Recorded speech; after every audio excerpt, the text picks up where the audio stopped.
હજુ થોડો સમય લાગશે, પણ સર પગારની ખૂબ જ જરૂર છે અને આજે 15 તારીખ તો થઈ ગઈ.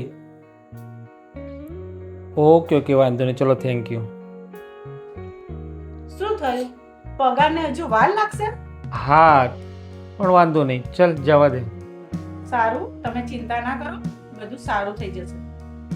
અરે ગોપી, સાંજે મારા સગા સંબંધી આવવાના છે ને, તો એમના માટે જમવાનું બનાવવાનું છે. સારું, હું બનાવી દઈશ, પણ કેટલા દિવસ એ લોકો રોકાવાના છે? હવે બધા જોડે આવે છે તો કદાચ 10 દિવસ રોકાય પણ ખરા. કેમ, શું થયું? કંઈ નહીં. અરે બોલ બોલ, શું થયું? અરે જુઓ ને, આ મહિને તમારો પગાર આવ્યો નથી અને ગયા મહિનાના પગારથી હું ઘર ખર્ચ ચલાવું છું, એ પણ મુશ્કેલીથી.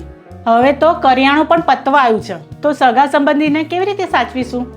અરે હા, હું પણ ભૂલી ગયો કે પગાર નથી આવ્યો અને ક્યારે આવશે એ પણ ખબર નથી. મહેમાનને ના પણ પાડી શકતા નથી. પણ તું ચિંતા ના કર, હું અંકુરભાઈ જોડે છે ને થોડા ઉધાર પૈસા માગી લઈશ. અરે ઊભા રહો. લો આ પૈસા, તમારે કોઈની જોડે ઉધાર માંગવાની જરૂર નથી. પણ તારી જોડે આ પૈસા ક્યાંથી આવ્યા? તમે મને દિવાળી ફેરી પૈસા આપ્યા હતા ને સાડી લેવા 2000 રૂપિયા, એ પૈસા મેં વાપર્યા નથી, એ પૈસા છે આ.